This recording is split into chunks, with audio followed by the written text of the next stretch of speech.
Hello, Roy. Good morning. Good morning, Warren. How are you? Hey, I'm really, really well. And good morning to all of our viewers out there today tuning in to Space 1999, this episode. Roy, we have a big, exciting episode this week. Yeah, we've actually come, I'll say, full circle with mentioning the 15th episode of Space 1999's Year One, but we're actually in the 24th episode of Year One, which, of course, is the final episode of Series One, which is incredible to think about because we started this last October. And we're, 11 months? Well, actually 10 months, 10 and a half months we're out. Since we started this. So it's pretty amazing that we're at this point now. And with that said, the Los Angeles 1999 convention is less than 2 weeks away, which is pretty amazing too. Absolutely. So this is sort of leading into that big event that, of course, you and I and Catherine, Robert, and Chris have been working on these last few months. And we will sort of spin towards the end of the segment this time out into some final convention news and updates, and maybe see if some of those other organizers are out there to jump on and give us all the latest news and information. Yeah, so we have a lot to cover. And for those folks that aren't sure what episode this is, I'm going to give you the ITC summary just to kind of give you a hint. And that being, is it the end of the moon or the beginning of a new life?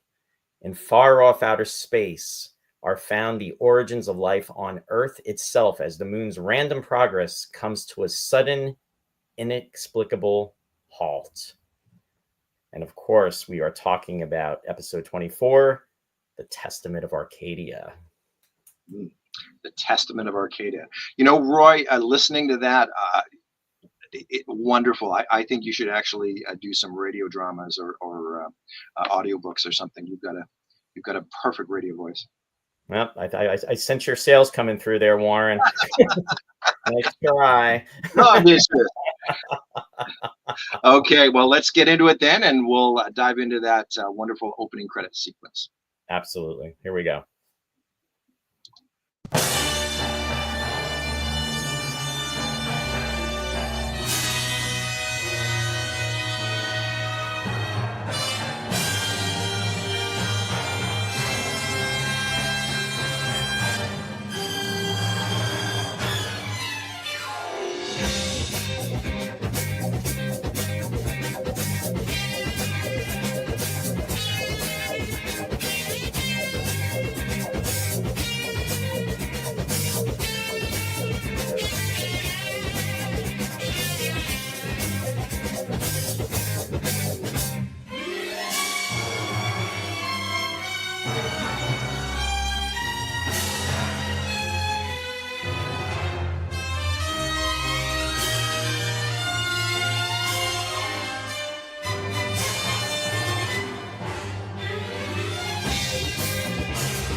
Wow, that never gets old to watch.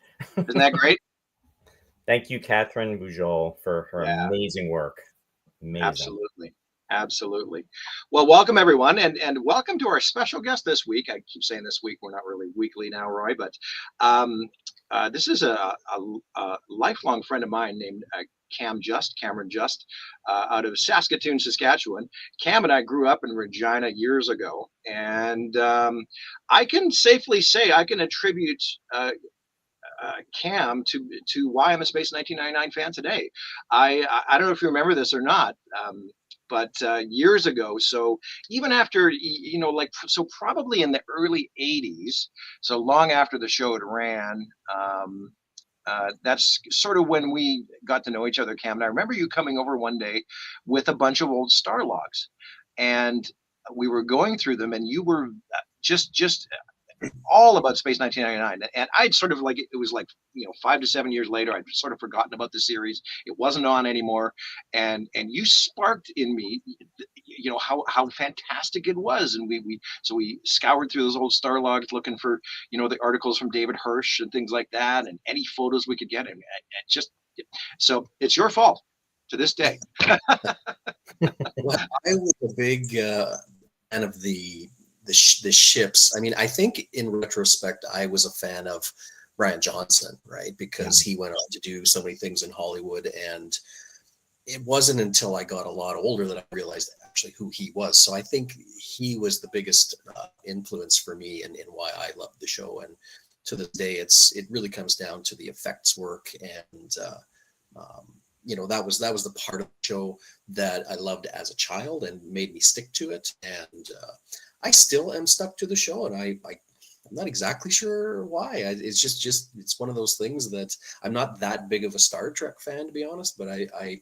always loved this show. And to this day, like it's like there's always stuff there that I look at and I go, wow, they did this in 1974-ish kind of time, and it just amazing to me that they did that at that time. So yeah, it continues to stick and be a part of my life.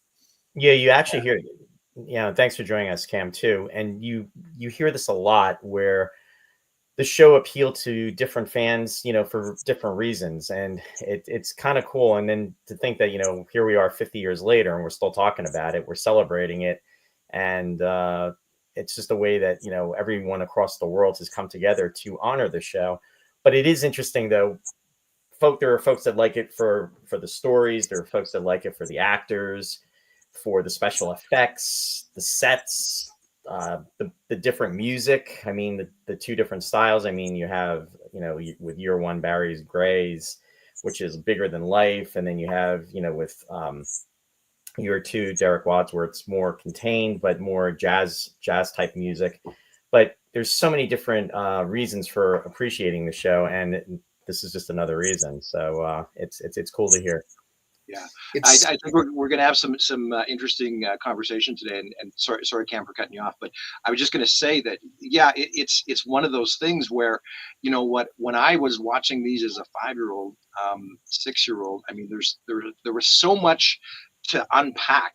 Especially in year one, that upon repeated viewing, and as we all got older in life, I think that's where it's just we'd continually be able to go back, because year one was just so layered, and there was so much, like you said, packed in there. It was remarkable that it was so outside the box for the time, right? And I think that's sort of explains why this show has stuck with us all this 50-year period. So, and plus we watched it when we were really young. So as you get older, you appreciate different things from the shows too. And that's where like different layers of it are kind of like unraveled. Like you were using the term layers, Warren. I think that's something that happens too. And you catch different things. Some of the material is more adult, than. I mean, I was watching this show back when I was literally 9 years old. So when it debuted in 1975, and and then obviously for as you get older, you see different things and you appreciate different things. So it's pretty cool. And then there's some stories you may not like as much when you're younger, and stories that you think are so much better. And you have differing opinion as you get older, right? I mean, absolutely. I mean, same with UFO. We use the example of UFO with the Earthbound episodes in UFO. I hated them as a kid, but now when I go back and watch UFO, those are the episodes that I gravitate towards because they're just a remarkable storytelling. Exactly. And then the irony is too with that, digressing, which we do, but with UFO, one of the complaints was to have more episodic episodes taking place on the moon, and that was the rumor that was the reason having the moon be blown out of the Earth's orbit for Space 1999. That was one of the it's funny the way it was, space wouldn't be space today if it weren't for those 2 episodes of UFO that I just referenced, right? Because that was the mandate given to Jerry Anderson. Okay, well, we can, because it was supposed to be UFO 2, as everybody knows, right? But then that sort of fell apart, and Jerry said, "Hey, well, we've invested all this time and resources in pre-production, and that was the one thing that was given to him. Okay, well, we'll let you spin it off into a different show as long as nothing happens, nothing takes place on Earth." Yeah, and it And won't. that Well, almost. boring. Fairs and Wonders doesn't count because that wasn't Yeah, really an illusion yeah, anyway. yeah. But Well, we have wonderful. a lot of But folks yeah, out there joining us too, Warren. We should. yeah, I was going to say hello. You go ahead. No, I see. Let me just going down the list here. I see Ricardo is joining us. Welcome, Ricardo. I also see May is joining us. I'm going backwards here. And I see Arkan Ace is joining us. Welcome. So welcome to everybody. Let us know where you're from. I know May is joining us from Canada. Some of the other folks I'm not so sure about, but please, put it in the comments. Ricardo is actually coming to the convention in a couple of weeks. He's been a big supporter of ours going back to the virtuals, Roy. And I believe Ricardo, just correct me if I'm wrong, I do apologize, but I believe you're from Brazil. Oh, nice. I think. Yeah, yeah. And Arkan Ace, that's a new name, Roy. I don't know who that is. I don't know who that is, but welcome. But welcome, and of course, yeah, May from Edmonton, close to me. Yep. Thank you all for tuning in today. And anyway, fellas, Testament of Arcadia, one of my favorite episodes, no word of a lie. I grew to love this episode. It was, there we go. Yeah, Brazil. Thanks, and I want to say real quickly to cut you off, Warren. I see Dennis Chevalier is out there, and he's joining us from Canada. Hey, Dennis. And Charlene is out there also joining us too. So welcome, Charlene. Welcome, Dennis. Welcome, Alan Bailey. Welcome, everybody.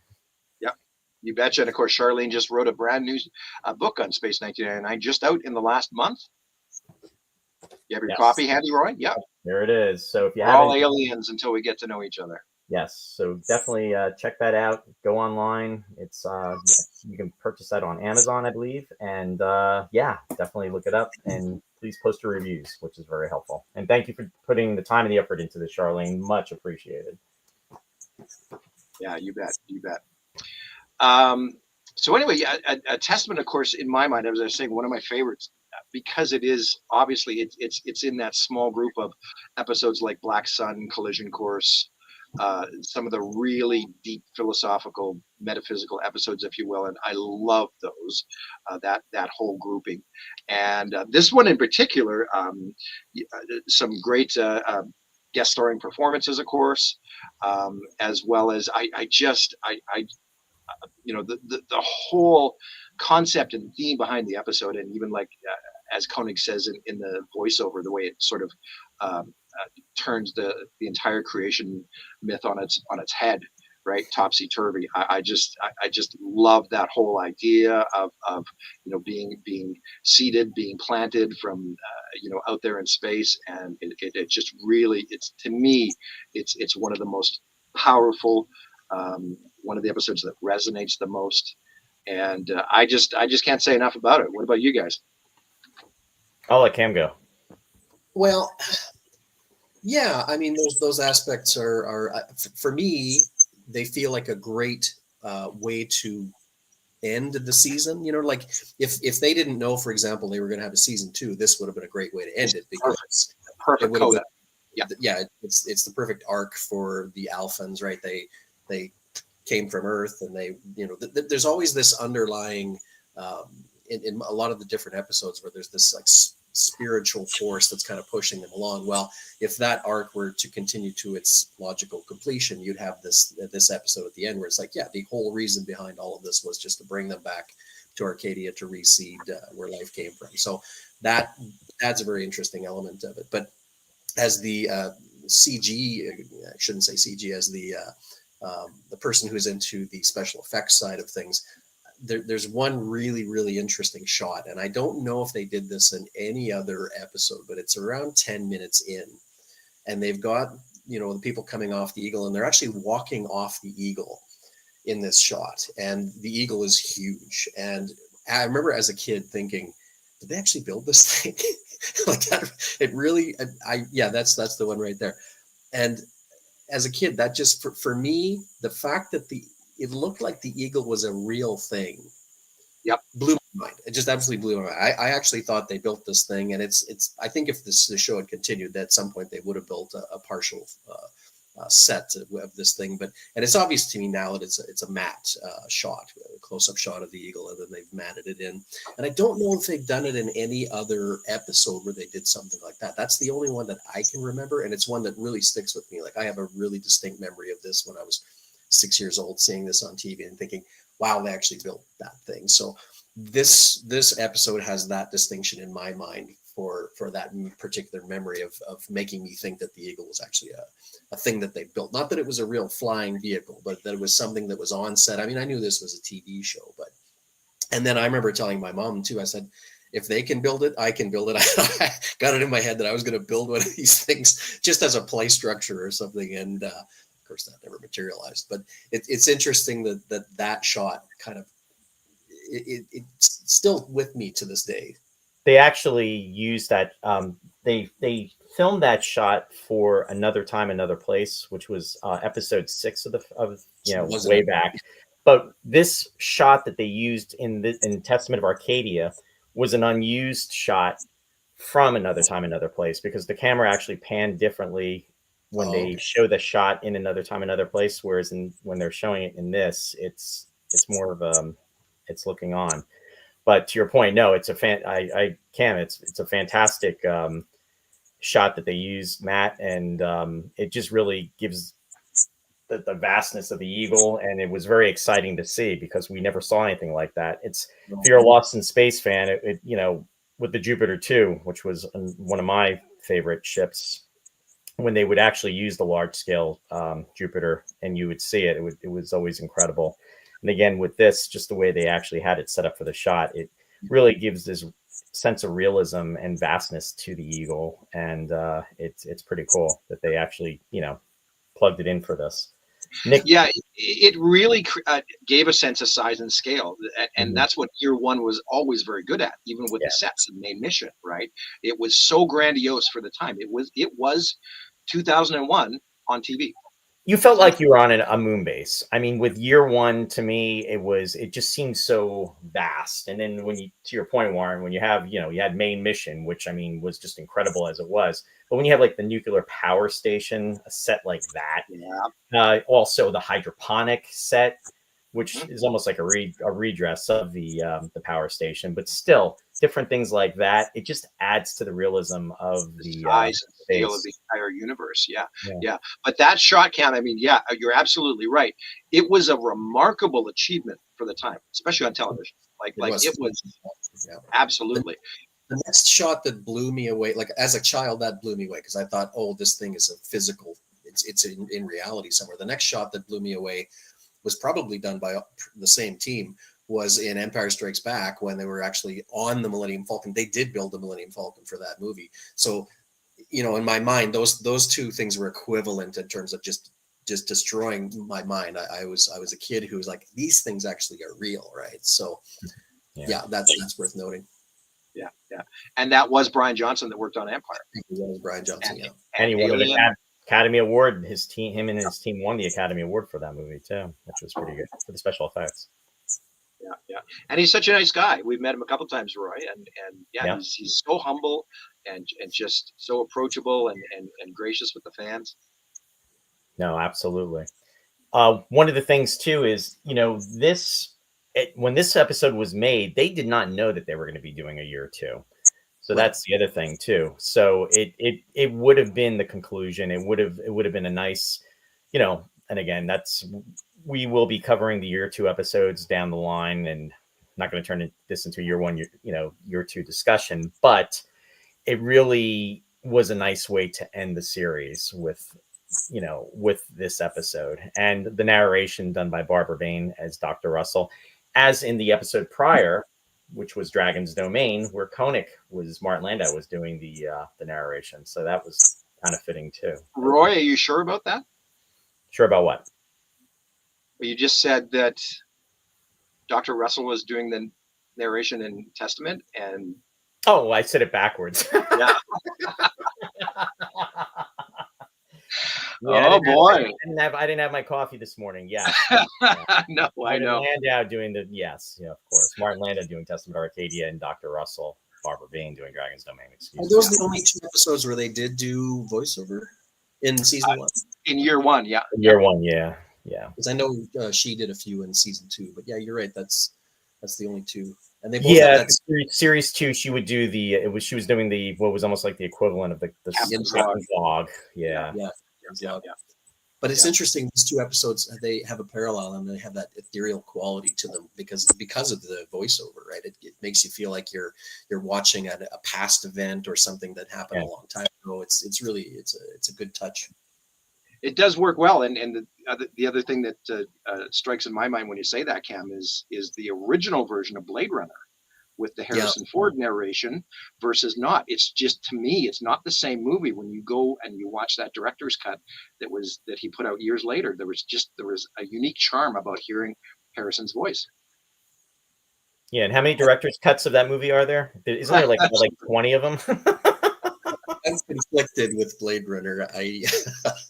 Because I like both ways of doing it, but having seen Blade Runner as a child, I'm always going to miss that narration. It's always playing in my head, whether it's there or not. So I understand why they did it for new viewers of the movie. It may have taken them out of the shot or whatever, but for me, that narration's always there in my head anyway. So taking it out didn't really make much difference. So I'm ambivalent about whether or not that improved things. Yeah, it's like when I'm watching Testament of Arcadia, I always hear Barbara Bain's voice, doing the narration in the background. Come on, Warren, you gonna catch me on that one? I was having a swig of coffee. I missed it. It's just like me when I'm watching Testament of Arcadia. I'm always hearing Barbara Bain doing the narration of the episode. You know what it does? The voice, the narration elevates it to a cinematic level in these 2 episodes. It really does. That's what it does. Yeah, and that's the connection to Blade Runner again. Yeah, it really set it apart from so many other movies of the time, right? And a couple other people out there we just want to say hello to. There's one interesting comment. Roy, you look like Benedict Cumberbatch. Oh, wow. There you go. And of course, Benedict is Wanda Ventum's son from UFO. I know. I was going to say, there's the UFO connection, right? For sure. Alan's just chiming in saying it's a wonderful episode, obviously filmed with great care, but it taints a little knowing what to come is very different. Yeah, you know what? I mean, it's fair enough. You got to call a spade because year 1 was so uniquely different, and then year 2, it was very, in my mind, I'll just use the word formulaic, right? It was more like everything else on TV. It was Star Trek. It had that more episodic structure, action packed. And hey, it's not to say that one was better than the other, but it was just different. I think is what Alan's saying here. But you know what? I'm gonna one comment. Since we're kind of touching the waters, we're skimming the waters with this, with the year 2. I would have to say though, and this might actually make for a good discussion. The gears are working. Maybe something we could plan on maybe in Los Angeles. But with that said, the Metamorph actually does not feel like a typical year 2 episode. No, it feels like a year 1 episode. It does. And it's almost, if it kind of had gone in that direction, I think the fan response overall would have been a little bit more positive with the year 2 episodes. Again, I'm not knocking year 2, folks. I have my year 2 episodes that I love, honestly. And we'll discuss that when we discuss year 2. But I know Warren does too, and Cam, I'm sure you have yours that that you appreciate as well too. Yeah. But you're the Luton. Don't hate. What's that? I like Rules of Luton. Don't hate me. I actually I like the conversation between Maya and Koenig, and there's some people that don't. His character a lot because it adds some depth that wasn't there before. So I think he was attempting to do that with those characters, but Freiberger, he's got a fry, right? So whatever. But you know what? Metamorph was actually written by Johnny Byrne. It was. I think Metamorph obviously was done by a lot of the same people who, like, it obviously was in production while those people were still around. And I get the feeling Freiberger came in and he kept some of it but got rid of it and then brought in all new people. So I think that's one of the key differences between Metamorph and the rest of season 2. Season 2, that's one of the reasons Metamorph feels like it's still part of season 1. Same writers, maybe even some of the same production people. Obviously Johnson was still there, but everything after that was very different. And again, I'm not going to say good or bad.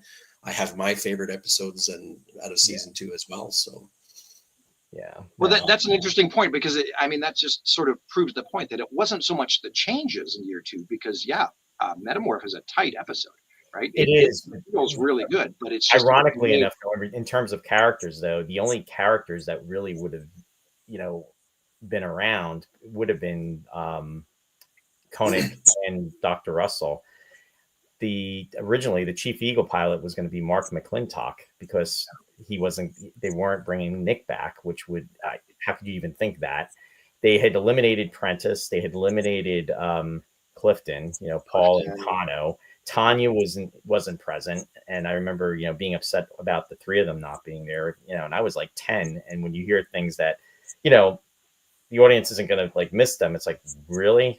And I was a 10-year-old and I was catching it. I can only imagine what the adults at that time, at least 18 and higher were thinking. So anyway, not to go on a year 2 capade, but no, but it was always those episodes as well in year 2 where you saw Nick and Xenia. Yep. Alan and Sandra, right? That built a little continuity there. Absolutely. And it was more familiar whenever you saw them, right? Yeah. So I'm really thankful they brought those 2 characters. Oh my God, yeah, it wouldn't have been the same. And it was sad that Xenia was gone after the 3rd episode, One Moment of Humanity, because then love Yasko, but she took her place in Journey to Where. Yeah. In the 5th episode. So. But anyway, sure. Well, to circle back to Testament, we digress. Right, like I said, we do digress, and we tend to ramble. So no, feel free. But now, Roy. Oh, and Alan's got a comment there.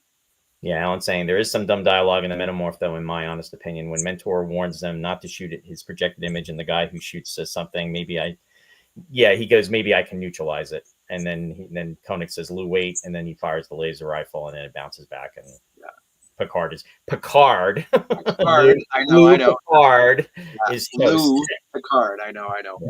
Yeah, I said that years later. Yeah.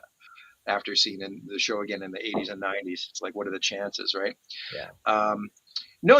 Testament, of course, our wonderful guest stars, Roy. So we were so close to having Orso Maria Giurini on our first virtual, and it just timing. It was our first time out, and we did a wonderful job because we planned an entire 6-hour broadcast with over 20 guests coming and going, and I could see Orso in the background. He was hanging out and he was waiting for us, and the previous interview ran over and it just didn't work out, but of course Orso wonderful, and one of the big 4 Italian guest stars throughout year 1, along with Carla Romanelli that we met last year in London. Yep. Johnny Garco from Dragon's Domain, who came to London last year. Wow, Roy, what a sheer honor to be in his presence. He is incredible. And of course, unfortunately, Giancarlo Prete from Troubled Spirit, who's now passed away. But the wonderful Italian crew. Orso gave a stellar performance throughout this episode as Luke Farrell, and of course, playing off of the wonderful Lisa Harrow. Yes. Yeah.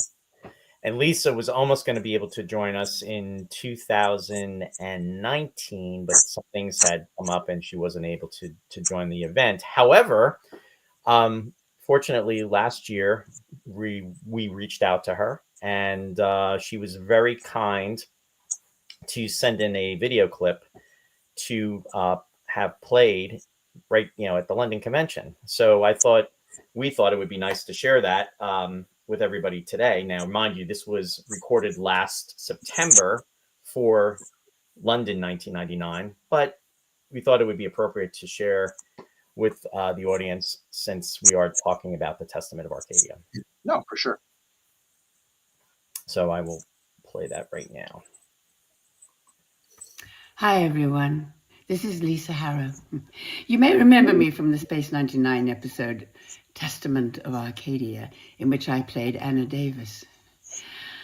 I wanted to take a moment to wish everyone attending the London convention a wonderful time as you celebrate the 50th anniversary of Space 1999. Amazing. 50 years, and it's still going strong. I wish I could be with you all, but unfortunately, I'm in New Zealand on the other side of the world, and I don't think there's a spaceship available that could whisk me into your midst as quickly as I need to be. So, cheers to you all. My best wishes, and have a wonderful time. Very, very sweet. What a sweetheart, hey? Very nice. So Yeah. We were actually trying to get her on for this episode, this show, Roy and myself, but as far as doing a live broadcast, it would have been very difficult to schedule and coordinate with Lisa being in New Zealand. So, unfortunately not. But maybe we'll see her again sometime soon. You never know. Yep, anything's possible. So stay tuned. Yeah, for sure. So any other thoughts on Testament? There was another cool effect shot, actually, Cam, what you got me thinking about here. And I'm not sure if this isn't actually it, but it's the image of the Arcadian skyline, and you see the sun up in the sky. You guys might know what shot I'm talking about, where the eagle suddenly just appears, and it's like the sun is so bright and vibrant that it's blocking the image of the eagle until it passes the such a cool effect. I don't know if they did that on purpose or if it was just a fluke and it just happened to work. I'm sure it was planned out because I mean, so. the one thing that Brian Johnson and his team did was they storyboarded the effects. Yeah, they did. So they would actually have, scene by scene, or you know what I mean, with the eagle or whatever that effect shot that they were planning out. And we've actually seen some of these at the conventions in England. And in fact, James had a copy of those storyboards that he shared. I think that was back at London. When was it? The Peterborough Convention, 2014, and we got to see those, and those are so cool. But yeah, Brian Johnson would literally storyboard each segment out. So my guess, Warren, is that that was planned. But I agree with you. That was such an incredible effect. My feeling on some of these effects is you're very limited in terms of what you can do with in-camera effects, and they knew that at the time.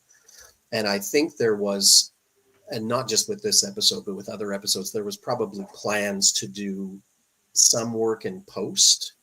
Like they may have wanted to add a glow effect to the sun to make the transition a little less harsh on that. It's really tough to say because we weren't there, obviously. But my feeling is with the tight schedule, they ended up going just with the in-camera effects in the vast majority of cases. They just didn't have the time to do the post work. And post work was probably really hard and expensive in those days too. There are some examples of where they did do post work. I mean, you can see it in Voyager's Return, where they kind of put a blue glow around it and stuff. I mean, that stuff, you can tell what they wanted to do there, and they just didn't have the time to do it, I think, because the production was pretty tight on these things. They did, they thought, well, we'll get it in post, and then just never got to it. So, but they worked in the end. These shots, I mean, they're classic shots, and yes, some of them are fantastic. I think the best shots are always the ones of the Eagles landing, because they built a great set miniature of like whatever planet they were landing on. These things always look great.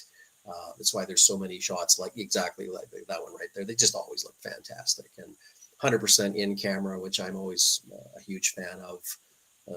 Classic movies like Alien do the exact same thing, and they work. One of the things that strikes me though about this eagle heading towards the planet, very rarely do you see them use a color like that in a shot like that, where they've actually got the color of the atmosphere, the sun reflecting off the atmosphere, and then that color being also in the eagle too. Now that may have been a post-production effect that they did get done.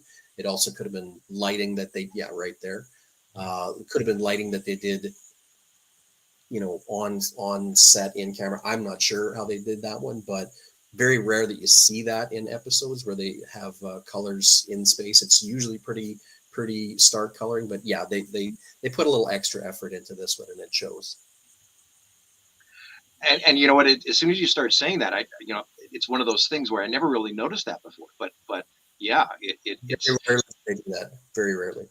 Yeah, I love when they have like a glow around. I mean, Star Trek, the motion picture had a nice shot of the Enterprise coming around the Earth, and then the sun is rising in the foreground, which is really cool. This shot sort of similar. It reminds me of that, and then also to your point where you have the glow around the planet, which is really really amazing. It's just the other thing too. Brian Johnson, he'll even say again, these effects are from literally 50 years now. I mean, we are on the 50-year mark. Yeah. And when these things were filmed and being shown on television, they were not being shown in high def. So it's almost like some of the tricks are being made aware. People are being made aware that the stuff is. It's almost like you're cheating the camera, because the thing is, it wasn't meant to be in high definition. And even with high def, a lot of it really holds up to this day. They knew what kind of TVs were out there in the marketplace at the time. They knew what they could get away with, basically. Right. There's lots of shots where when you look at them in high def, you can see where the strings are. You can see Absolutely that they never planned for. And the fact that these things hold up as well as they do under those circumstances, under the modern circumstances, it's just a testament to what these guys were able to pull off. And it's one of the reasons we were all so blown away as kids, because you knew they put in a ton of work here. Yeah. And they did. There's shows that you can watch and you're like, ooh, those model effects are pretty bad. And 1999 very rarely had those type. I mean, I guess if you want to pick at one, and one of the effects that I really don't like from the series, and again, I hate to say it's a year 2 episode, but it's the Mark of Archon when they're going through the asteroid belt. Asteroids are just tough in general to do something, you know what I mean, along those lines, and that effect just does not hold up. But asteroids were tough until Brian Johnson actually figured out to start using potatoes. Although if you look at Empire Strikes Back, that was amazing. Yeah. No, for sure. A couple other people saying hi. Brian Jackson's out there. Hi, Brian. Hi, Warren, Roy, everyone enjoying the program. At home with the flu. Sorry to hear that, Brian. Feel better. Just my luck. Keep up the fantastic work and have a brilliant time in September. Thanks, Brian. Thanks, Brian. You bet.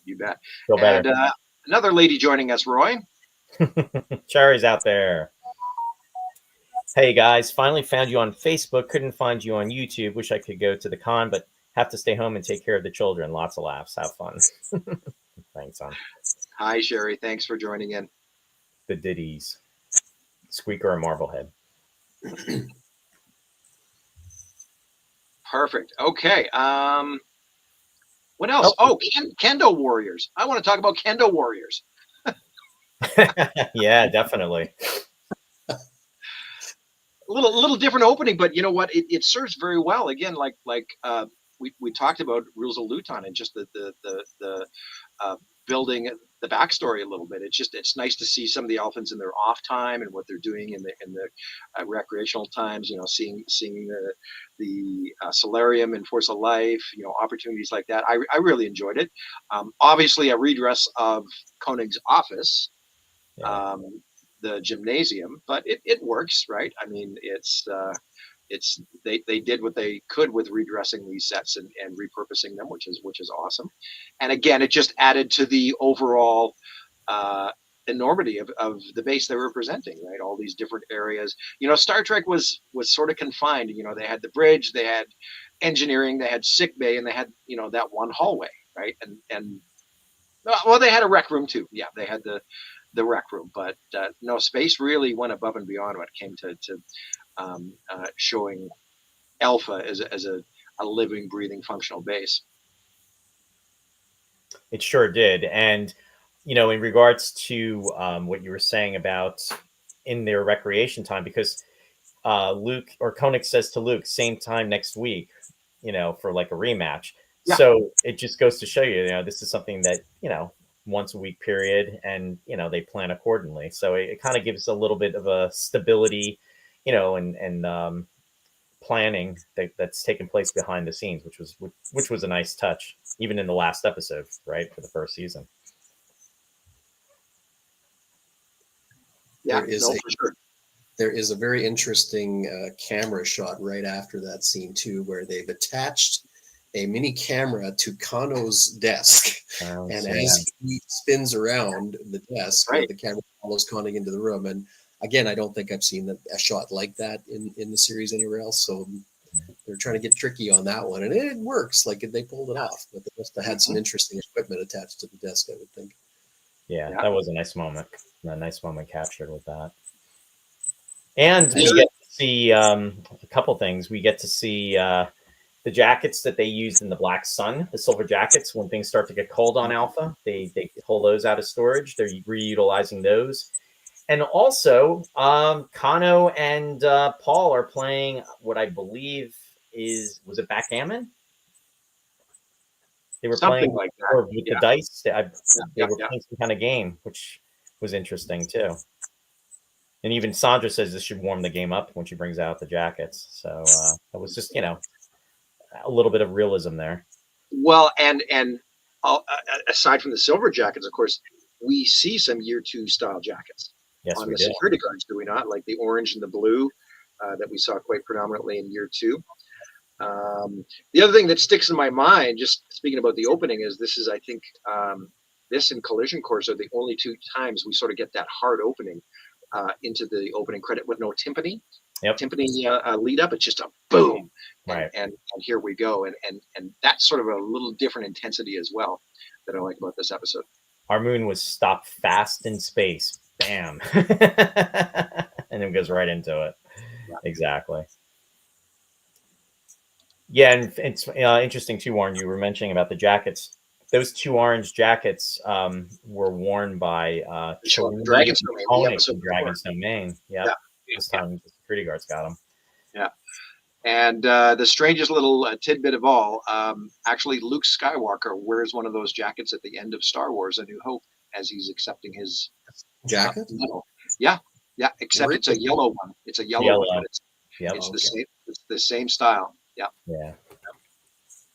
Crazy. Yeah, there was a lot of overlap between those two productions. I mean, well, they were virtually. I mean, it's incredible, Cam. I mean, the guest stars that went on to appear in Star Wars, all the Imperial officers, like, wow. David was in there. Like, it's amazing.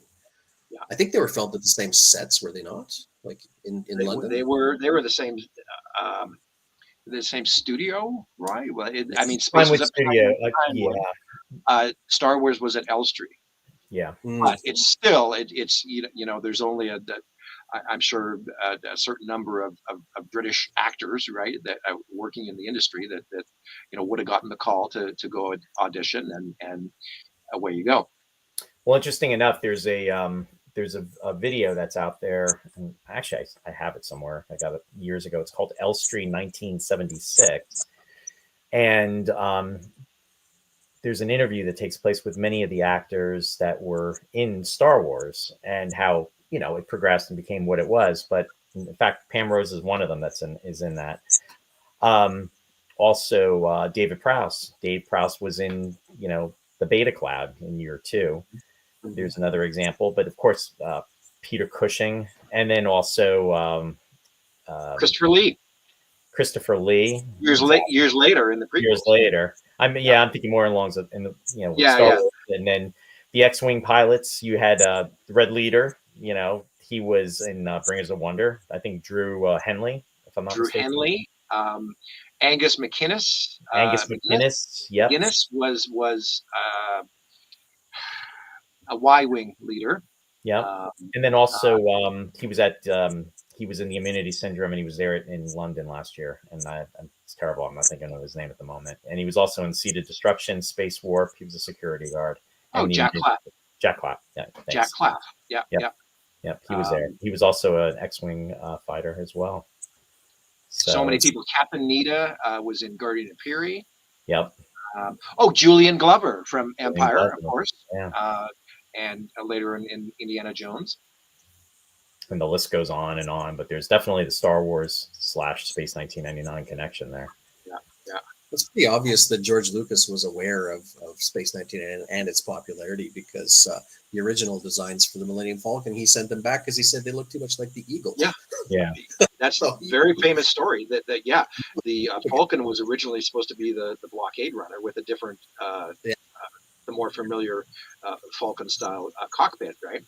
And But the fact that he wanted to distance the Millennium Falcon from the Eagle, he knew that there was a segment of the mind space that had been taken over by that already. So he really wanted to not be derivative of that, you know. Yeah.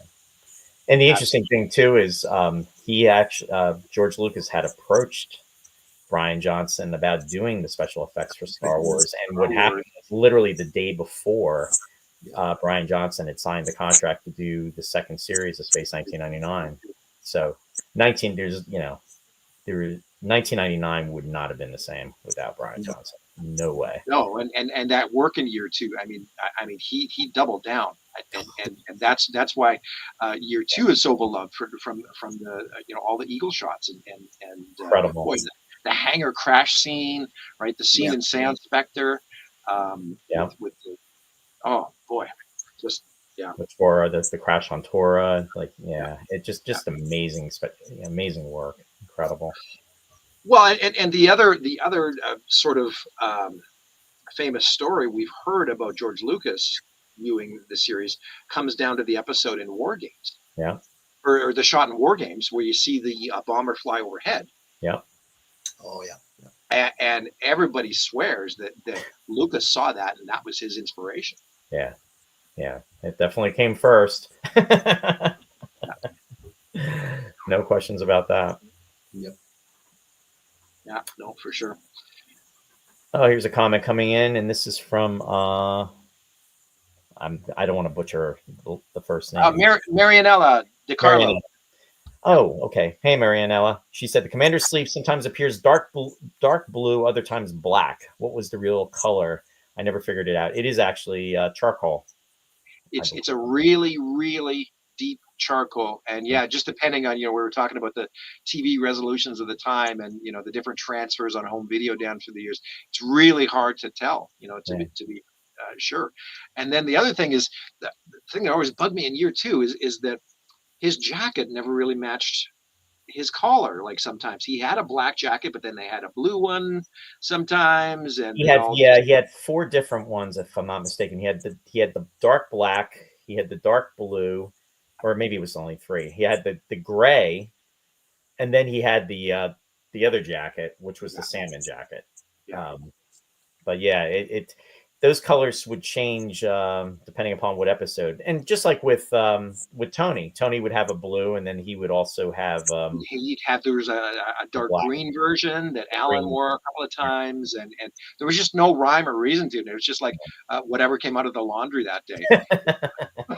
Well, again, that's just like real life, right? You know what I mean? What am I? Well, I guess, but I just wish there would have been more consistency. The jacket, I didn't mind the jacket, but it should have matched the collar and the sleeve. Yeah.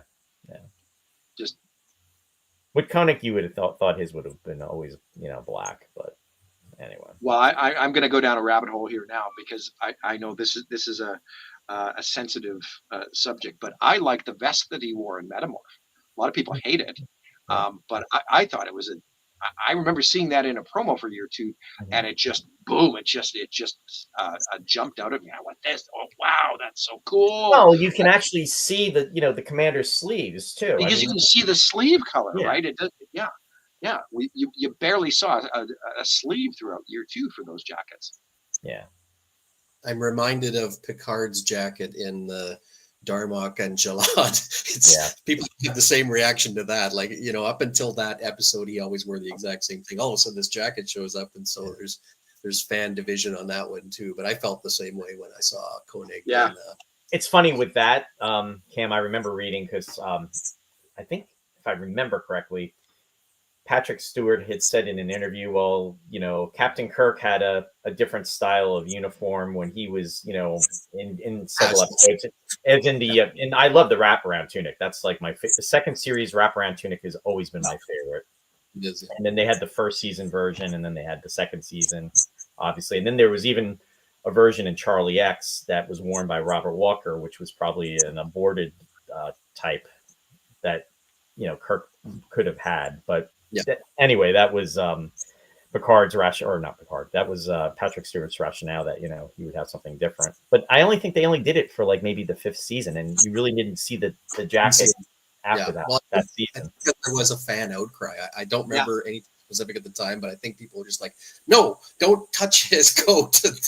they made it go away. So no, I thought the jacket was cool. I thought that was, and his tunic was different too, because he had like a gray tunic. Then it was different, and then it had the black, with it was almost like a material. But people don't the like fans spoke, and then Paramount responded. Unlike today, oops, I say that.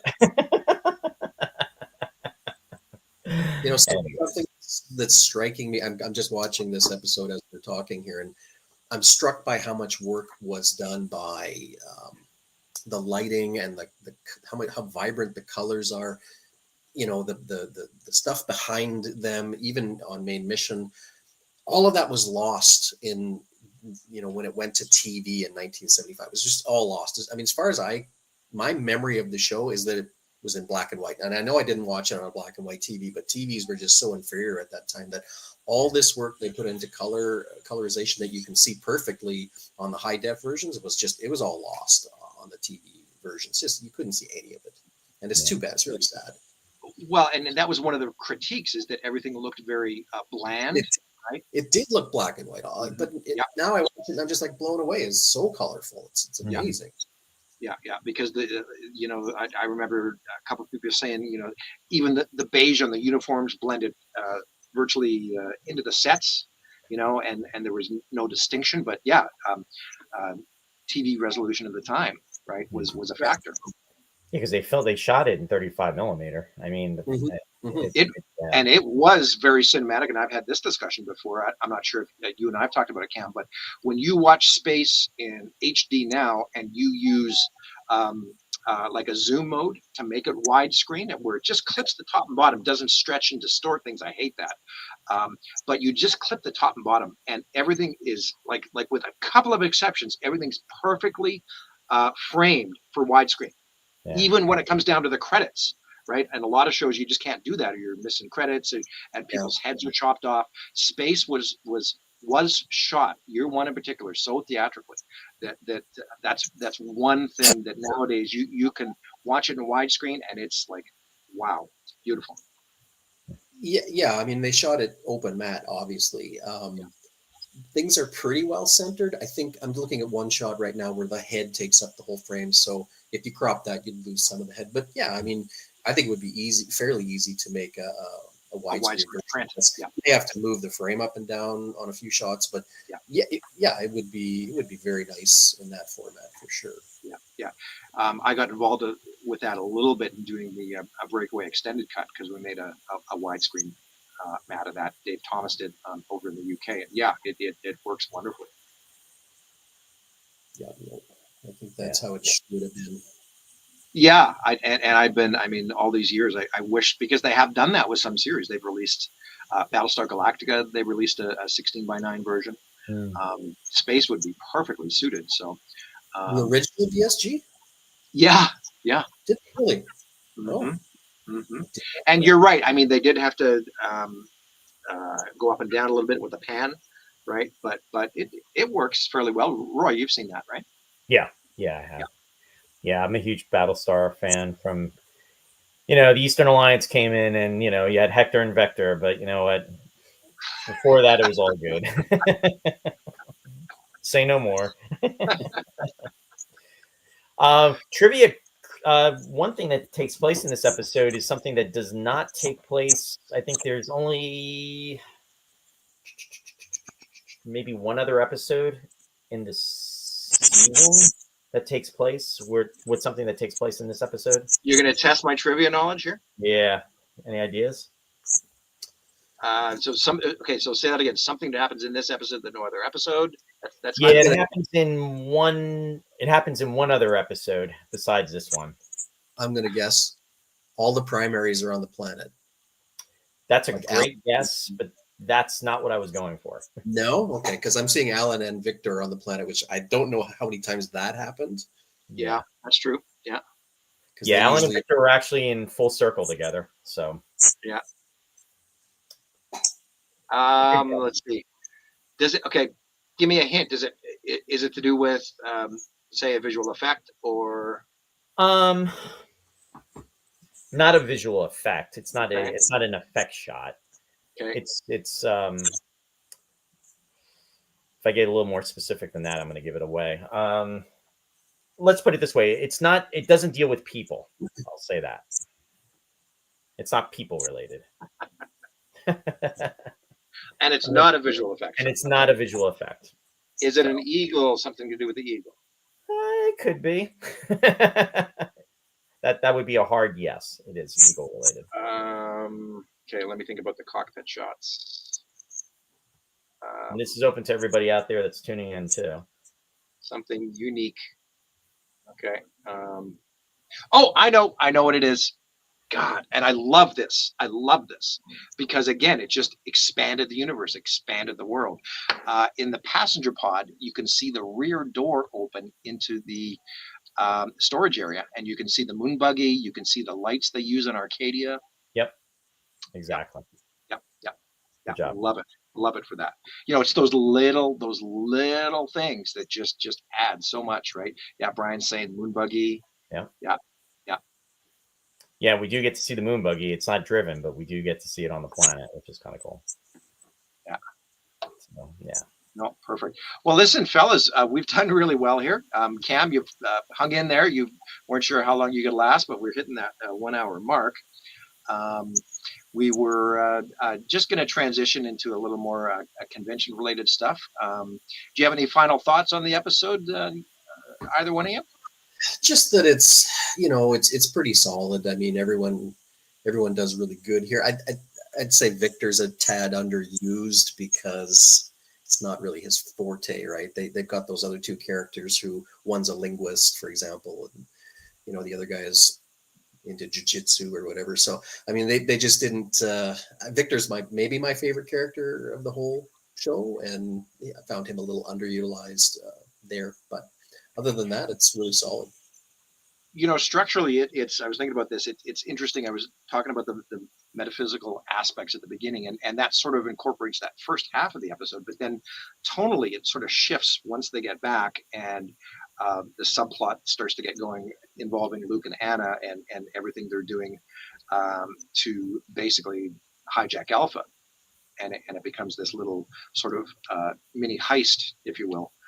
Type of episode, but it all plays out very well, and it was nice to see again another example of Koenig and a little bit of his ingenuity with tracing them and tracing the and nobody else really has a clue as to what's going on, but he's been coming up with his game plan, things like that.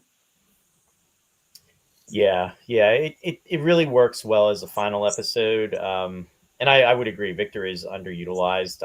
Because he identifies the Sanskrit, and then of course they tapped into Lisa Harrow's character, Anna Davis. And interesting enough, Lisa Harrow, if you go back and look at the credits, her name is Liza Harrow in the credits. They did it Liza, not Lisa. Really, in the opening credits. In the opening credit, yeah, when they're at the very beginning, yeah. Huh. Yeah, so it's misspelled, no biggie, but it's just something. Just take a notation of that. And Roy, correct me if I'm wrong, but didn't she go on? She was married to Sam Neill, was she not? She was. Yes. Really? Yeah. Later on, and they were in the third Omen picture together, I believe. Yeah, they were. Yeah. I also actually I don't know if they were married or if they were a couple. So I don't want to say, but they were definitely together, and then they had a son together. So that I do know. Yeah. Right, Cam. I was just quickly say I also think Alan was a bit underused because he didn't get his shirt off in this episode. Oh, right. Yes. He's That very was making faces, but he didn't get his shirt off, so always a no highlight. opportunity for that in this episode. Oh, and speaking of, we're talking about Alan and talking about eagles and what have you. There is another shot in this that is a visual effects shot that was only done in one other episode, actually two other episodes, but similar. One other episode was very similar to this one. You want us to guess? Yeah. Is it the one where the eagle's coming at us and the moon is directly behind it? Or it's another example of the eagle docking. Yes, exactly. Yeah, Good guess, Cam. But yeah, no, it's the eagle docking. Yeah, they did that in Korea. Only with that, it was already the docking port was already out. Whereas with this, it actually comes out, and then we also get to see it in Earthbound with the rescue eagle docking with the Caldorian ship. Nick actually has some good scenes and lines in this episode, and especially where he's addressing Luke in the eagle docking tube. Yeah. So there's good information there, for sure. Some good one-liners. When the ship's sinking, the rats are the first. Yeah. And what else does he say? He said, "We've heard that one before, Luke." That was his other comment. Yeah. But Alan's always like that. He'll always say like exactly what's going on right to your face. He was a very character. He's got no filter. Nah. No. Yeah, that really seemed to mellow a bit in the second series too. It wasn't. Well, yeah, because he was playing football and taking kids for hamburgers and Mark of Arkadia. Yeah, but no, I mean, a very, very profound episode. The music was, I mean, I love the adagio and the suite that they used. Oh, beautiful amazing music. That's what I set Return to Moonbase off of the trailer to last year. Yep. Of course, right, with the wonderful voiceover work from Anton. Yeah. Absolutely. Yeah, I mean, it's very appropriate, and I mean, yeah, there are definitely religious overtones to it, spiritual, however, metaphysical, however, the mysterious unknown force. Yeah. Obviously, we were talking about, collision course ties into that. The Black Sun ties into it. War Games ties into it, and Johnny Byrne was the writer of this episode, and it was how he basically completed the arc, how he closed the arc with this, the Alphans coming. His name was all over this. Yeah. 100%. Amazing work. Amazing. Yeah.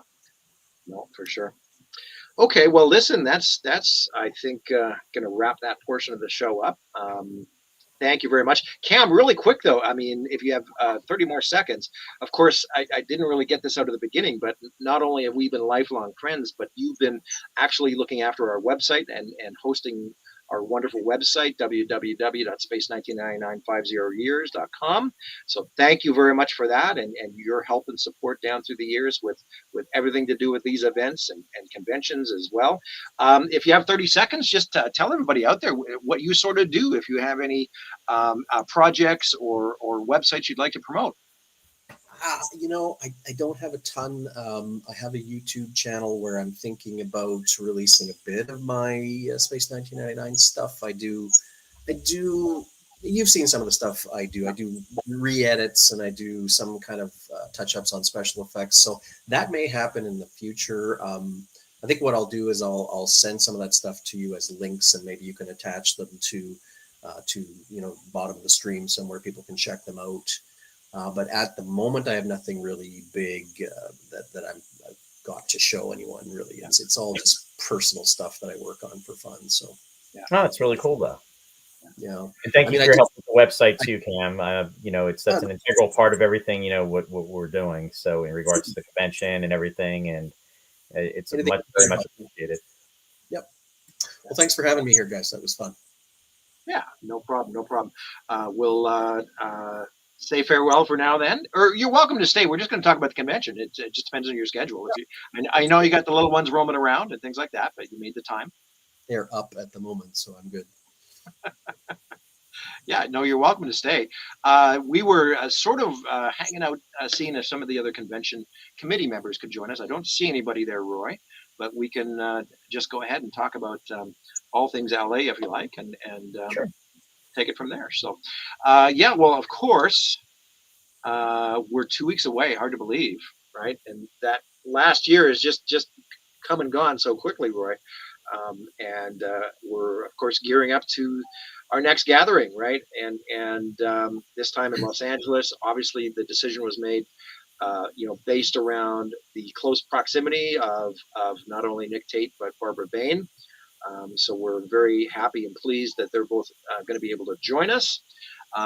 As well as Yasko. And I told this story, I think last week, that Yasko was also living in LA up until a year ago, but Yep. she's now moved back to Japan, but she's still coming to join us. Like, it's just incredible that she's graciously offered to be a part of the event still, regardless of where she's living in the world. And yeah, that's wonderful for her to be able to join us.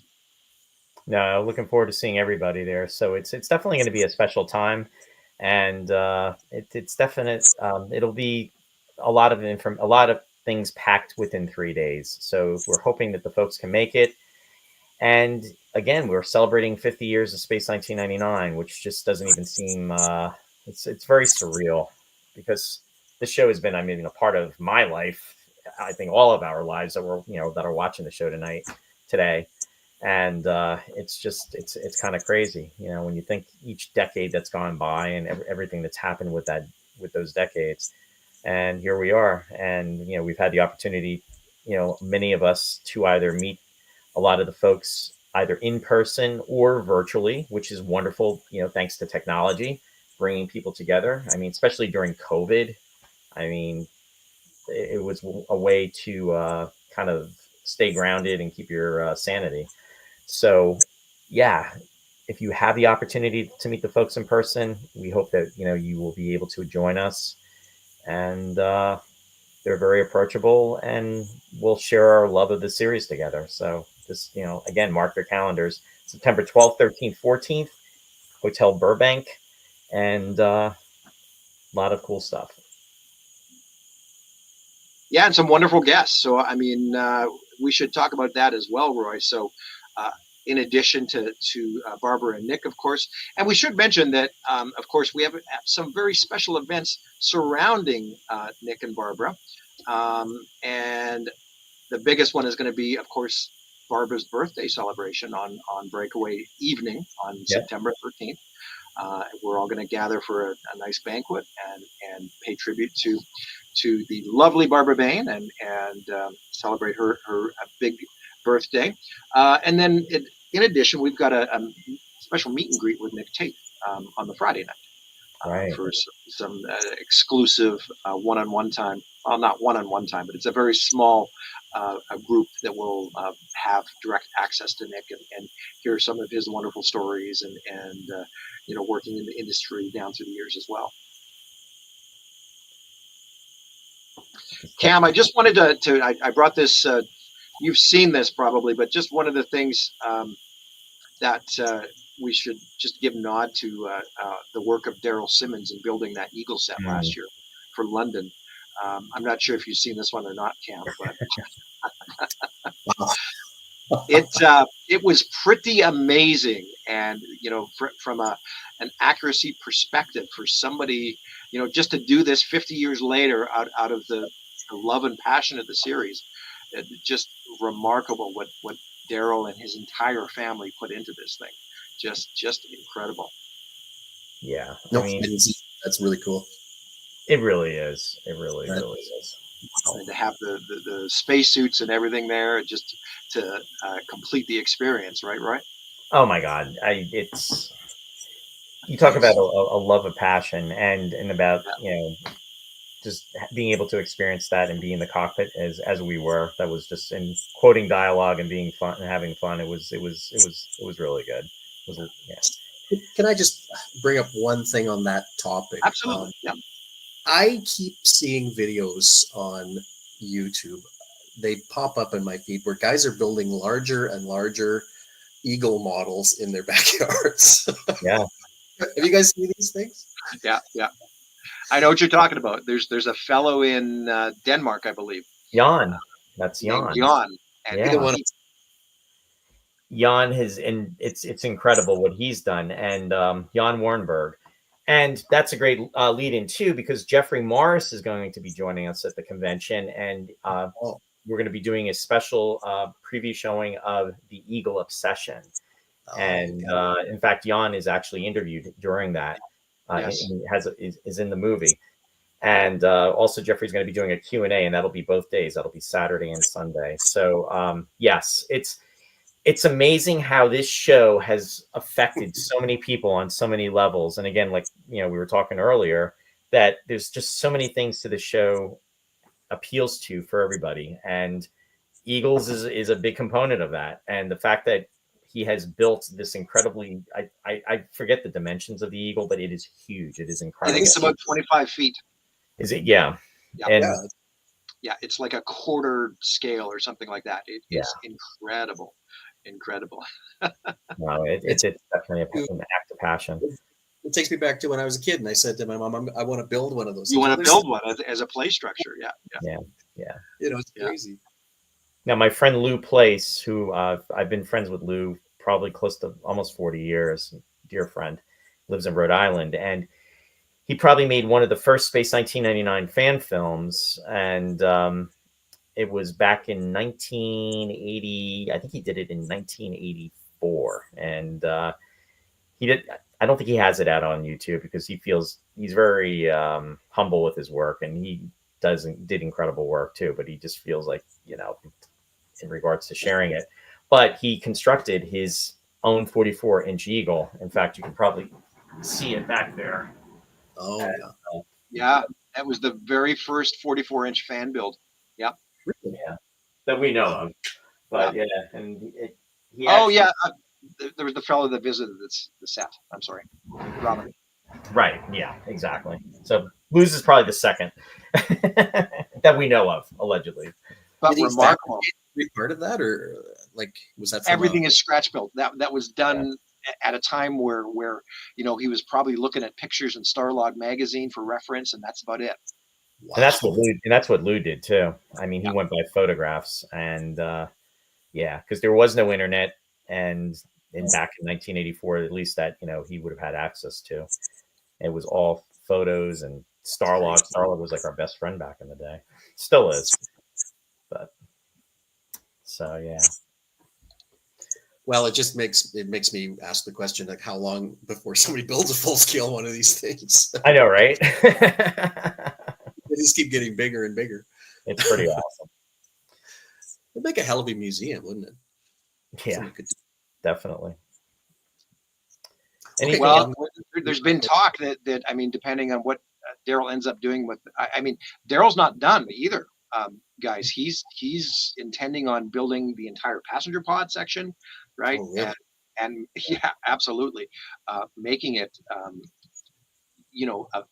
a possibility that it could end up in a museum somewhere. Wow. Yeah, it's pretty amazing. Wow. Yeah, no, I'm stunned that goes on, and I'm blown away by the ingenuity. Amazing. Yeah. Oh, Martin's out there. Hey, Martin, good to see you out there. The one thing that we got a couple other things to cover, but while I've got it up here, I'm going to try and share a screen for a minute because Roy, we've got I think 7 or 8 guests announced already. We've actually got a new one to announce today.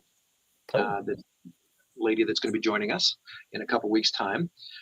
So currently, let's just run down the roster. We've got Barbara, Nick, Yasko, our dear friend Suzanne Peterson, who of course was Barbara's stand-in throughout year 1, year 2. Suzanne, wonderful. She's helped us coordinate all these events over the years, and even helped with arranging for some of the guests that came to London last year. And then who else? We've got Mr. Carl Held, he was in the Immunity Syndrome, of course, the second to last episode. Jerry Travis, I love the episode, by the way. Year 2, we didn't really talk about this, but sort of came back towards the end of the run there and had a few really strong episodes. And I believe that was another Johnny Byrne episode, wasn't it? I believe you're right. Yes. Yep. Yep. So, but some interesting crossovers with Mr. Carl Held, Roy. Of course, he was in an original series episode of Star Trek. Yes, he was in Return of the Archons. Return of the Archons. Remember Landru, if you're a Star Trek fan, the Will of Landru, that he played. He was the sociologist, and he was Lindstrom that accompanies Kirk and the landing party down to try to find out what happened to the Archon ship. Arcanon, similarity there, right? Yeah.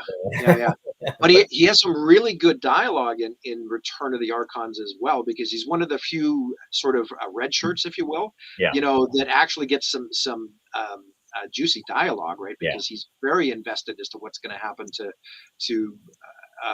the girl out on the street, with the riots and things like that. And well, it's interesting that you mentioned that, and I'm digressing again, but originally conceived, there was supposed to be almost like a relationship that kind of spawned between him and that girl, and that was I didn't know that. That was Reger's daughter. Reger's daughter, yeah.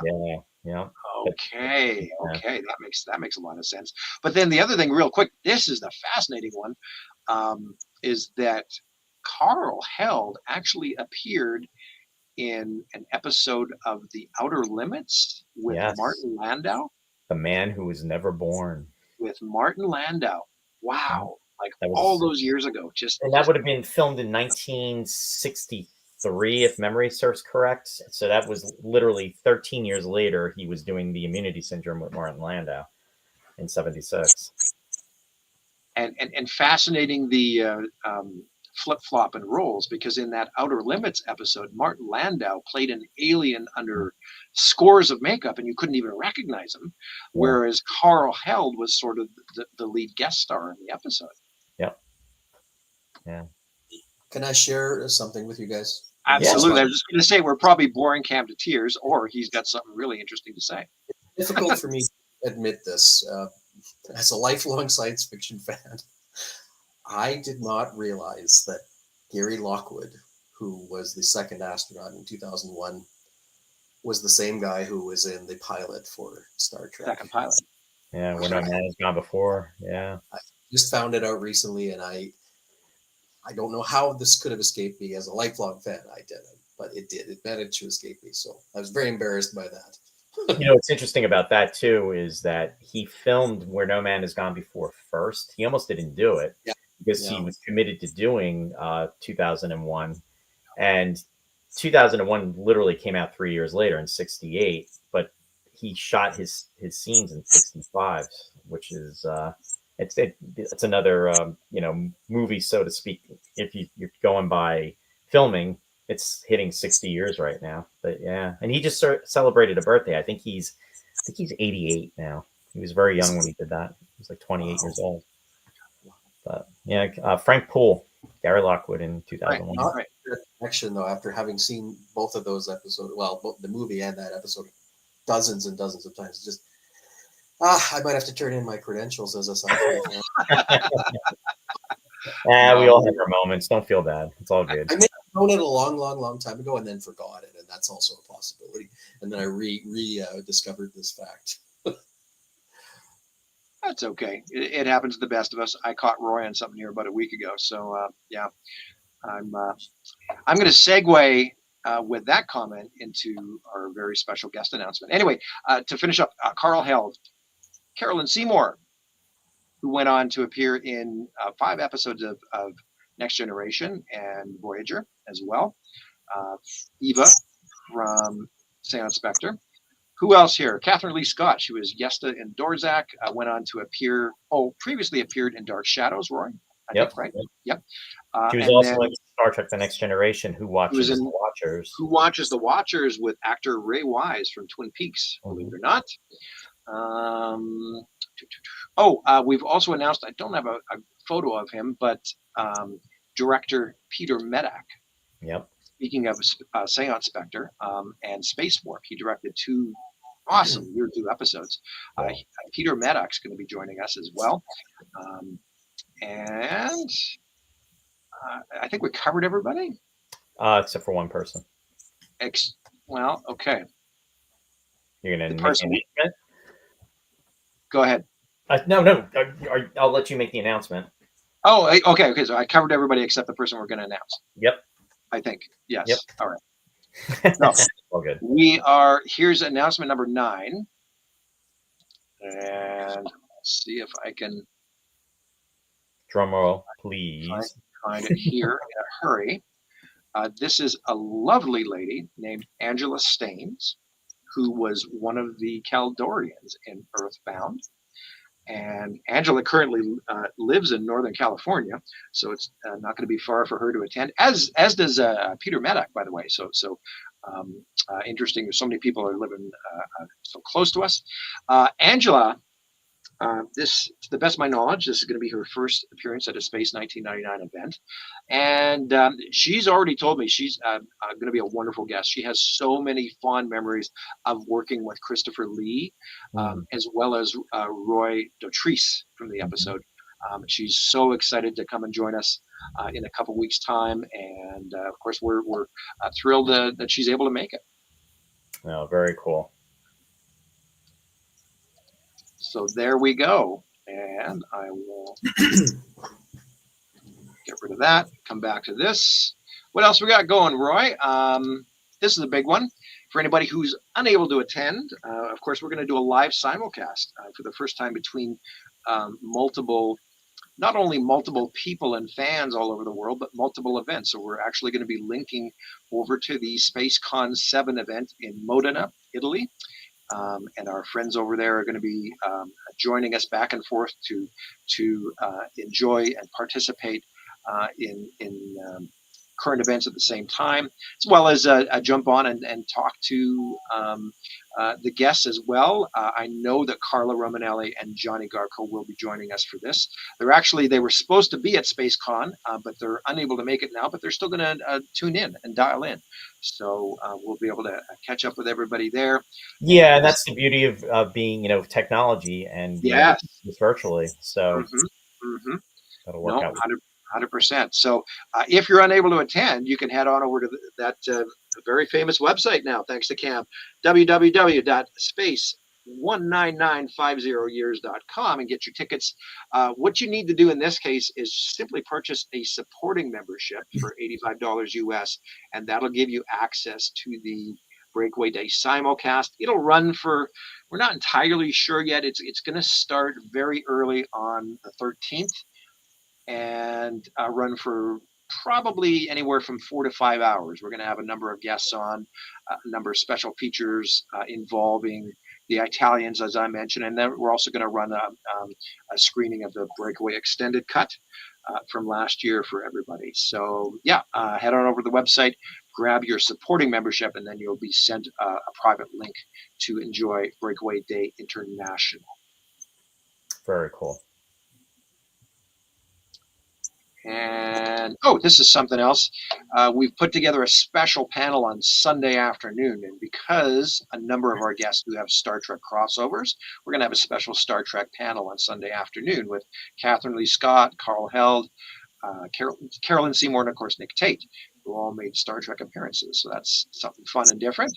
We'll also have Deep Space Nine writer Steve Warnock on hand to talk about the Helios project, and then a very fun and interesting panel with NASA's Dr. Kelly Fast on Earth's asteroid deflection program. She's been involved with NASA for many years and is part of the team that works literally with deflecting asteroids that have a slight chance of impacting with Earth. It's good to know that that's being looked at in behind the scenes, right? Hey, we're in good hands, right? Because you never know. And it's funny, there's so much in the news just in the last couple of weeks. I don't know if you guys have heard about this 3I Atlas strange rock that's been hurtling towards Earth. So it's maybe Kelly will have some interesting information or updates on that. You just never know. Wasn't there a movie made about that, Armageddon? There's a couple. Yeah. Deep Impact. Deep Impact. That was the other one. Yeah. I remember reading they were doing a casting call for that, and it was like running, and they had green screen or blue screens that you're, and all that stuff. Yeah. Wow. Yeah. Crazy. No, for sure. The other thing we're doing, of course, is a couple of side trips again, just like we did in Calgary and in London. So on Thursday the 11th, actually, and hosted by Chris Paulson, we're going to be doing a tour of the local Los Angeles area. That'll run for a few hours from 10 to 6. I think. Oh, actually, I think that's been changed. This might be an old graphic. I believe it's 9 to 5. So Okay. I apologize for that, but we'll be hitting a few famous sites in and around Hollywood, of course, the Brady Bunch House, CBS Studios, Disney, Mulholland Drive, which resonates with me, being a David Lynch fan, Beverly Hills, West Hollywood, Sunset Strip, the Walk of Fame, which will be a lot of fun, Roy, because I think in talking to Chris, we're going to try and stop off at, of course, some stars that are special to us, like Barbara Bain's star that the fans helped get a few years ago, Martin Landau's star, things like that. No, there's a lot of cool stuff that's taking place, a lot of fun stuff that'll be going on. And this is pre-convention, and then there's also going to be a post-convention event. Isn't that correct? That's right. I'm just looking for that one. I don't think I have it handy. That's okay. But Roy, you can go ahead and talk about it. You've Yeah, actually been there, so this is near and dear to you. it's going to be a trek to Vasquez Rocks, and what's interesting about Vasquez Rocks, it's a beautiful setup, beautiful area that they've actually filmed hundreds of movies as well as television shows back in the day. Of course, Star Trek resonates. If you're a fan of original series Star Trek episode, specifically Arena with the Gorn, it's where Kirk is fighting the Gorn. A lot of the most of the filming was done there if they weren't in studio for some of the scenes. The Alternative Factor is another episode that was done there. Friday's Child. I'm just kind of rattling off the ones that immediately come to mind from classic Star Trek. But The Lone Ranger, they filmed there back in the day. And there's countless other episodes of television. Yeah, in fact, Star Trek: The Next Generation, we were talking about, I think even Who Watches the Watchers may have been even filmed there too. Or at least I think you're right, and it also strikes in my mind that Star Trek 2009 was shot there. Oh, okay. And later on, Star Trek Picard. Oh, there you go. Yeah, and and it's just the formation of those rocks. It's pretty incredible, and it looks, when you're there, it's like, wow, this is it. But it's just that you got to remember, when you're watching it on television, they do different angles and different camera lenses. Everything on television or in the movies always looks bigger than it is. But anyway, we're gonna be taking a trek there, and it'll be a nice day trip, and then stopping along the way to some other places as well too. So to get something to eat and everything. But it's only about, I think, within maybe 45 minutes to an hour of Burbank, so it's not really that far. So that'll be fun. And yes, I was there actually back in April, May of 2016 when I was out in California, and I actually was coming from LAX, and it was on my bucket list. In fact, there was like a curator there because they have a museum set up with a lot of the posters from the different productions that have been filmed over the years. And the curator she was super nice, and she was even saying that this is a place that is on many bucket lists for many individuals, coming from different countries or different parts of the United States. And it's just wonderful to say. So that will be on Monday, and that will be the 15th of September. I'm just trying to find a graphic here. Am I still sharing screen? There, I found it. Oh, cool. Yep. There we are. So that's that. Yep. Awesome. Okay. And I think that about covers it. Yeah. Not that that's not enough. Yeah, we had a full plate. It's going to be a busy, hectic weekend, and yeah, I mean, of course, we've all been working on this, for the last year with our friends, Chris Paulson, as mentioned, as well as Catherine Cuglietta and Mr. Robert Wood. So yeah, we've planned some very special things and activities for the entire weekend. Like I said, along with the Nick Tate meet and greet, Barbara Bain's birthday, breakaway extended cut screenings, the live simulcast. Roy, Cam, are you going to jump on a plane and come join us? My kids keep me way too busy to go anywhere right now. So unfortunately, I'd love to go, but I just can't right now. No, Once it's gone, it's gone. It's 50. I know, like it's the ultimate one to go to, and I can't make it. So, well, and I was trying to get Cam actually, so everybody knows, out to Calgary when we did our Calgary event, because that would have been a quicker hop, skip, and a jump. But Cam would have loved to see Darren Peters' collection. Yeah. The original Eagle 3. Wow. Yeah. But, I think his work intersected on that one, so there was another reason I couldn't go. No, that's okay.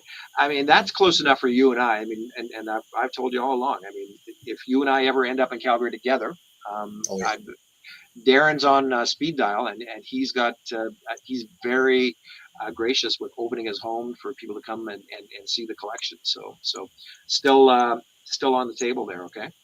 You and I will go to that for sure. Yeah, you won't be disappointed, Cam. It's Eagle 3 was pretty amazing. It was and that was in a lot of crash scenes too from year 2. It was used primarily in year 2, but it got the majority of screen time because it was built a lot sturdier than the other 244s. So they did use it for crashes and banged it up quite a bit. Yeah, they sure did. Really, really cool though. Love to see it.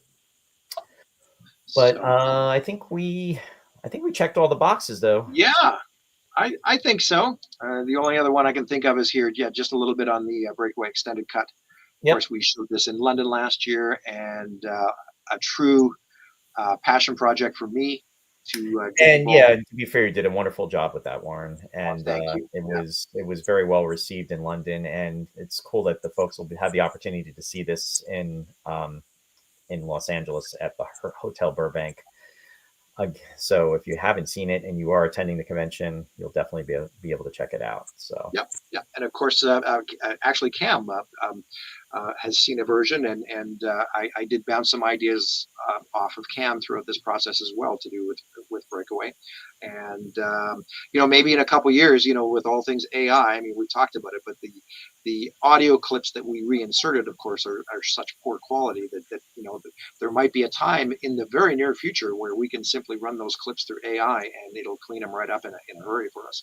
Yeah, it's crazy. AI is just it's going to the next level. I guess what we could say is Skynet is here. Anyway, and Stephen Reeder just put out there, and to mention Stephen did an incredible job at the auction in London last year as far as hosting the auction and being I'll say the narrator and the auctioneer. Oh, and just as a reminder, the big auction this year is going to be on the Saturday on Breakaway Day. So Stephen has done an amazing job compiling items for this year. So you don't want to miss out on that for sure. Yep. So thank you again, Stephen. But I want to thank everybody for Blu-ray extended cut. Yeah. Robert, I'll get back to you on that. Yes, that's all I can say. Blu-ray extended cut. So that's of course the aspiration for everybody to be able to enjoy this. Yeah. Perfect. Okay, and Rodil's out there. There we go. So many people joining in. We had a really strong viewership today. So thank you to everybody out there for joining us, and thank you to Cam for investing the time today. And you had some. I told you, Roy. We haven't, out of all of our guests, I don't think we've really had anybody on who was so visual effects oriented. So this was really good. That's really cool. Yeah. Absolutely. Thanks for joining us, Cam. Much appreciated. No and problem. Thank you everyone for joining us. And this is actually us closing out the 24 episodes of the first series of Space 1999. Warren and I are going to come back, and we will be doing year 2, but we'll probably not going to start that until sometime early January. So it won't be this year, and we've got 4 months left for this year. So I just want to let everybody know if you're wondering. So just stay tuned. We will let you know about it, but our plan is to do year 2, but it won't be at least until next year. But it's only right, because then we'll be in alignment with the 50th anniversary of year 2 as the year 50th anniversary continues. For sure. And just so everybody knows, didn't we sort of come to the agreement, Roy, that for every episode in year 2 where Alan takes his shirt off, you and I have to do the same thing? No. No. I think you're smoking crack again. Oh, you're not going to hear me saying, "Nice place, huh? Kind of peaceful." Anyway. Awesome. Franny's out there. Hey, Franny, thanks for joining us. Hey, Franny. And Dennis from Canada. Again, lots of Canadian representation on here as well. Yeah. Awesome. Okay, well, we'll end at that then. Thanks again to everybody out there, and to our special guest, Cam Just, as well. Thank you. We will see you guys in a couple weeks. And we always say, live long and alpha. Live long and prosper. And until next time, until tomorrow. Go play with Super Boob. Exactly. There you go. Take care, everyone. Okay. See everybody soon.